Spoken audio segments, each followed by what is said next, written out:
If you're watching this video, chances are that you were laid off and we're going into a recession. Things might seem out of control right now, and I know we're headed to some rough times, but I can tell you that I have been there. I know exactly what you're thinking, exactly what you're feeling, because I was also laid off in a recession many years ago. In this video, I'm going to share with you what I did to get through my layoff in a recession, and hopefully this is going to give you the feeling of peace and more sense of control when everything seems like it's out of control. Maybe your termination situation went a little bit like this. I was called in at the very end of the day. I was finished with work, and then they said, well, we don't need you anymore, and I had to pack all my belongings into a box, and that was it. I went home with no job, no plan, no idea. I was completely shocked and dumbfounded. I had no clue that I was going to get let go that day. If that happened to you, the first thing that I did that I recommend is reaching out to your immediate family and some of your most closest trusted friends and explain to them what happened, and just let them know, I just want to let you know I have lost my job today.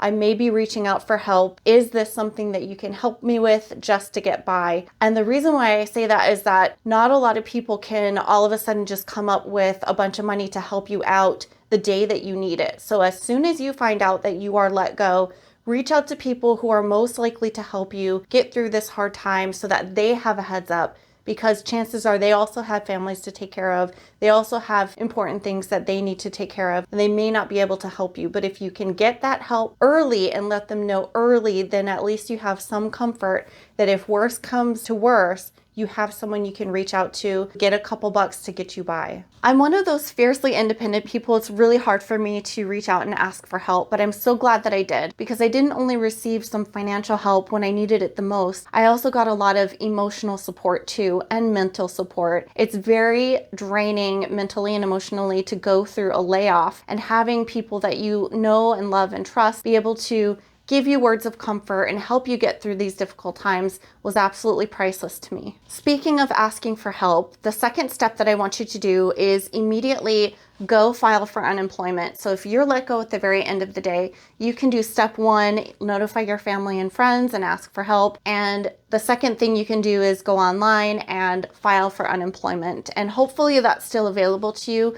I'm not quite sure in this scenario what unemployment might look like, considering we had the pandemic not too long ago and a lot of unemployment was used. But if you do have that available to you, that would be the next step, is file for unemployment, because it takes several weeks before you even start getting a little bit of money from unemployment. I think it took me about 2 to 4 weeks before I got my first unemployment check. So if you need money now, immediately sign up for that. After step two, it's probably going to be at the end of the night and you're going to have a lot of things on your mind. I don't want you to worry about too much else the very first day. You're going to go to sleep, try to get a good night's sleep, and then wake up tomorrow because you're going to have a lot of work to do. Day two, after you let go, is going to be a really busy day. So the third step, when you wake up in the morning, get yourself something to eat, get yourself some coffee. You're going to need all the energy because it's going to be a very long day for you. The third step that I want you to do, and that I would recommend to do, is to look at your budget, look at your expenses, and start going through them and seeing what you can cut. Because if you were like me and you didn't have an emergency fund, things are going to get very serious very quickly. If you have some money or some cash and you have gotten yourself some help, you have bought yourself a little bit of time, and that's exactly what an emergency fund is for,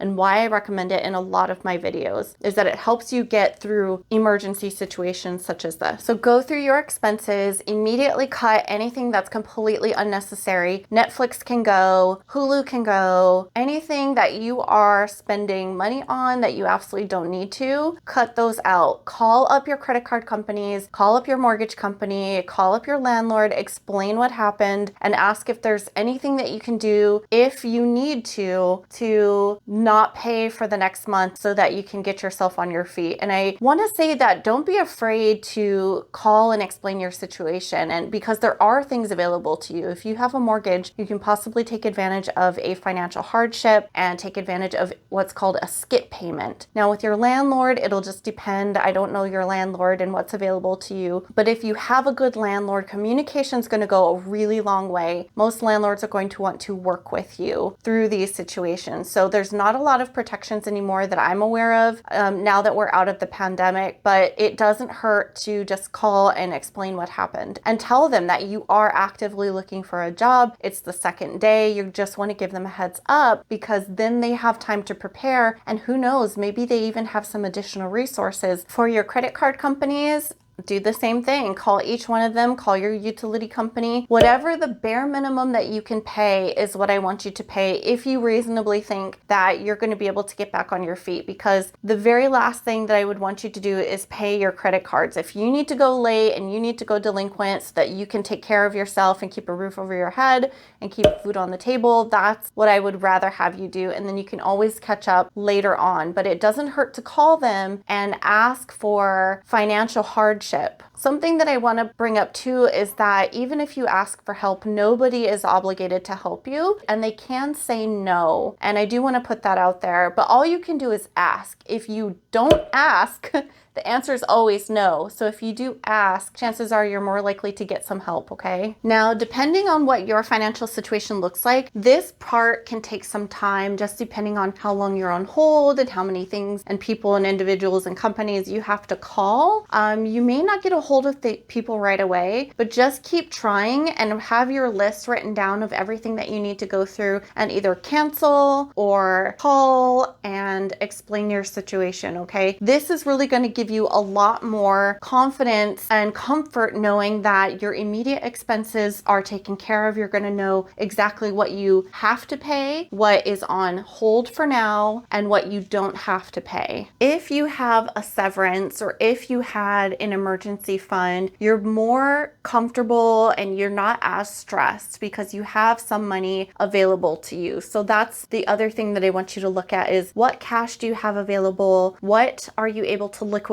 to pay your immediate needs? And hopefully it doesn't come to that. Hopefully you can find a job a lot quicker, but we are going into a recession where a lot of companies are having freezes, a lot of companies are cutting jobs, but there are still companies out there that are hiring. There's still a lot of help wanted signs out there that I've seen. So you still have some ability to go out there and get a job. And what's beautiful about today's day and age is that you don't have to work in your state. You can work remote and find a job anywhere. So step number 4, after you've gone through step 3, is update your resume. Go through your resume and write down everything that you've done so far, because if you were like me, you didn't have any updates on your resume for quite some time. So spend a little bit of time, take an hour, and try to remember what all you've done for your current company, what promotions you've gotten, anything that you can do to show how productive you were, any projects that you worked on, numbers or ratios that you've done to improve things, such as improving productivity from 50% up to 70%, things like that. Just write down as much as you can think of in a very concise manner and start getting your resume out there. You can look for jobs pretty much anywhere right now. You can look for jobs in your associated niche and start applying right away. Something that I did because I was applying to a lot of companies, as many as I could that were things that interested me and in my field of work, which was accounting and auditing, is I wrote down what company I applied to, the date that I applied to them, and I wrote down their contact information so that if they called, I knew exactly who I was talking to, exactly when I applied, and I just felt more organized when I would get those callbacks. You can also use local recruiters if that's an option. They may have more networks to know who's hiring and who's not. Do keep that in mind. But this step 4 is going to be your primary job for the next couple of days. I want you to be applying to as many places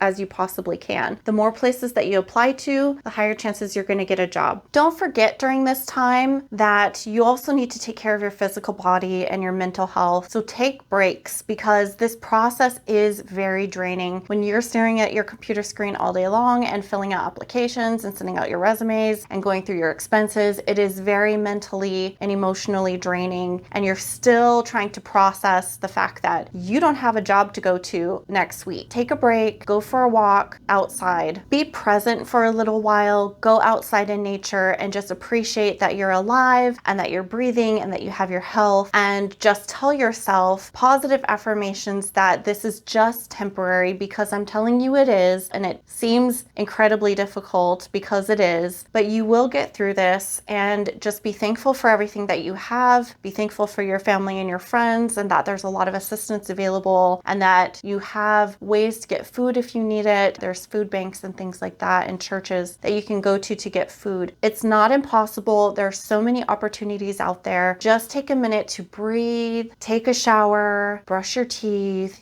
do a lot of self-care, because I can't remember doing that for myself during that time. I was very, very focused and very stressed, and I carried a lot of that stressful, desperate energy into a lot of my interviews. And so if you can take a moment just to breathe and relax and just be for a little while, this is going to help you immensely keep a clear head and get a lot of the stress off of your plate. This is just a bonus tip. I didn't write it down. I just thought of it now. But that's something that would have helped me, is having someone say, did you eat today? Did you go take a nap? Things like that. I was on my own. I didn't have my family near me. So like I said, if you're reaching out for help, you do have that emotional and mental support. You can always call someone if you're really struggling and having a hard time. Step number 5 is find yourself a job in the meantime. If this means you have to go down the street and go work at McDonald's, go work at McDonald's. And I'm not slamming McDonald's, okay? I just want to explain that there's no job that's beneath you when you don't have a job. And if that's something that's going to help you get through in the meantime, then at least you're taking steps for your own financial security and getting something to start bringing money in that you don't have already. There's so many opportunities available, such as you can go deliver for Uber Eats, you can go work at the local pizza company. Doesn't really matter what you do, but if you find something in the meantime to help you get through your temporary situation, and I know it doesn't feel like that right now, I completely understand, but you will get through this, okay?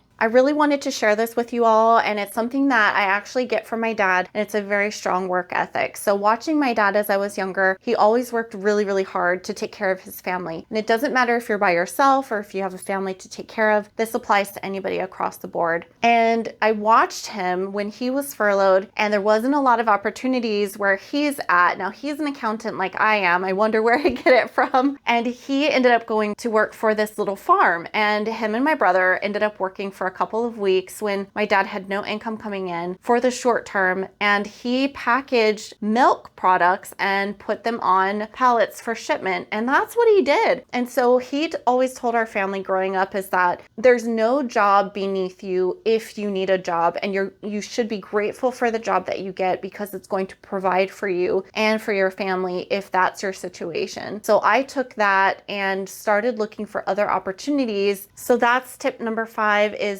start looking for other jobs in your area that you could possibly do immediately, that you can start right away. And I wanted to share that story to encourage you, inspire you, and help you not feel so bad or feel ashamed or feel guilty. You could get a job anywhere, and I'm sure they would be grateful to have you. I started seeing what else I could do to sell things around my house, or even get a roommate. Now that didn't work out, and I actually did end up selling my home during this time. And I will tell you that sometimes you're going to have to make some really hard decisions, and that might be one of them. Right now, it might be a little bit difficult, but if that's the path that you need to go down, don't worry. Everything's actually going to work out for the best. At least it did for me. And so I'm hopeful that everything is working for you too. And that's the 6th step that I have for you, is stay hopeful as much as you can. Just understand that things are happening behind the scenes that you're not even aware of. And I'm thinking that everything happens for a reason. That's a personal belief that I have that you might not share with me, and that's okay. But I just trust that everything is happening exactly the way it's supposed to happen for a reason, and that your future job is going to be better and brighter and more beneficial for you than you even know right now. And I know that's hard to see because you're stuck and you're in a lot of unknowns, but if you follow these steps, you will find another job. And that's what happened to me. I ended up getting another another job that I actually hated, but you know, I was able to keep a lot of the same pay that I had, and I was able to do a really good job for this company. And in the meantime, while my bills were still getting paid, I was able to find the career of my dreams, and I'm still in today. And I couldn't have been more grateful to have gotten let go when I did, because it forced me to really prioritize the things that were important to me. It forced me to let go of things that maybe I was holding on to that I shouldn't have. And I had to face a lot of very scary situations. It was my worst case scenario, but I got through it, and I have to tell you, it was such a blessing to me in disguise, and I didn't see it until much, much later. If you've had an idea to start a side business, if you have a skill or something that you can do in the meantime and get yourself out there to start your own side business, definitely do that. A lot of businesses are started when people are let go. So that's something that you can do with your severance. If you have it, or if you have